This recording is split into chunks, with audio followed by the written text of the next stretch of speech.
పెట్టి అమరావతి అధ్యక్ష ఈ ప్రాజెక్ట్ని చూస్తే ఎంత బాగుందో ఒకసారి చూడండి. వరల్డ్ బెస్ట్ సిటీగా తయారైంది. ఈరోజు దేశంలో ఒక యాస్పిరేషన్ ఉంది, కొత్త నగరాలు రావాలని. ఇప్పుడు వచ్చిన నగరాలన్నీ చాలా పూర్వం వచ్చినటి. ఆ రోజు హైదరాబాద్ సికింద్రాబాద్ 2 నగరాలుంటే నేను సైబరాబాద్ నగరాన్ని యాడ్ చేశాను. ఇన్ఫర్మేషన్ టెక్నాలజీకి ప్రాధాన్యత ఇవ్వాలని ఆ పేరు నేనే పెట్టాను. బిల్ క్లింటన్ వచ్చాడు, ఆ రోజు ఇనాగ్రేషన్ చేసే పరిస్థితికి వచ్చాం. ఈరోజు అమరావతి అధ్యక్ష ఆ రోజు కానీ ఇదే స్పీడ్లో కానీ జరిగి ఉంటే ఆర్టిఫిషియల్ ఇంటెలిజెన్స్ సిటీగా తయారయ్యేది.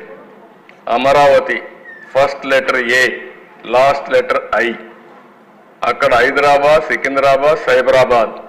ఇక్కడ అమరావతి దేవతల రాజధాని, ఆర్టిఫిషియల్ ఇంటెలిజెన్స్ రాజధానిగా తయారై ఉండేది. దాన్ని దుర్మార్గులు దెబ్బతీసే పరిస్థితికి వచ్చారు. ఇక్కడంతా అధ్యక్ష మీరు చూస్తే స్ఫూర్తి కూడా ఇంపార్టెంట్. 34,400 ఎకరాలు, 29,966 మంది రైతులు ఒక్క డిస్ప్యూట్ లేకుండా పూర్తిగా వాలంటరీగా స్వచ్ఛందంగా ముందుకొచ్చి ఈ ల్యాండ్ ఇచ్చే పరిస్థితికి వచ్చారు. 41,170 కోట్ల రూపాయలకు టెండర్ పిలిచాం. 4,315 కోట్లు పనులైనాయి.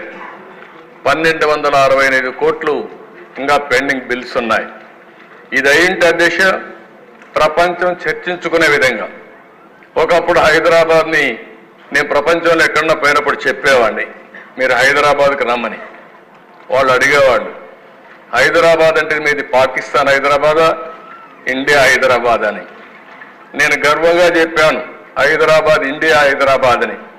ఇప్పుడు ప్రపంచంలో హైదరాబాద్ గురించి చెప్పక్కర్లేదు. పాకిస్తాన్ హైదరాబాద్ ఎక్కడో ఉంది, ఇండియా హైదరాబాద్ ప్రపంచ పటంలో పెట్టినటువంటి పార్టీ తెలుగుదేశం ప్రభుత్వం అని చెప్పి కూడా మీకు తెలియజేస్తున్నా. అలాంటిది ఇది కూడా ప్రపంచంలో ఒక మేలైన నగరంగా ఉండేది. 50,000 నుంచి 1,00,000 మంది అక్కడ నివాసం ఉన్నారు. ఇది ఇంకా మనం ముందుకు తీసుకెళ్ళి ఉండడం 7 లక్షల ఉద్యోగాలు వచ్చేటివి. ఈరోజు ఇది డెవలప్ అయి ఉంటే కనీస సంపద 2 లక్షల నుంచి 3-4 లక్షల కోట్ల రూపాయల ఆస్తి ప్రభుత్వానికి వచ్చేది. ఇది కూడా దెబ్బతినే పరిస్థితి వచ్చింది. ఓసారి చరిత్ర మళ్ళీ అమరావతికి పూర్వ వైభవం వస్తుంది. ప్రపంచం మొత్తం చర్చించే రోజు తప్పకుండా తీసుకొస్తామని సభ సందర్భంగా మరొకసారి విజ్ఞప్తి చేస్తున్నాను.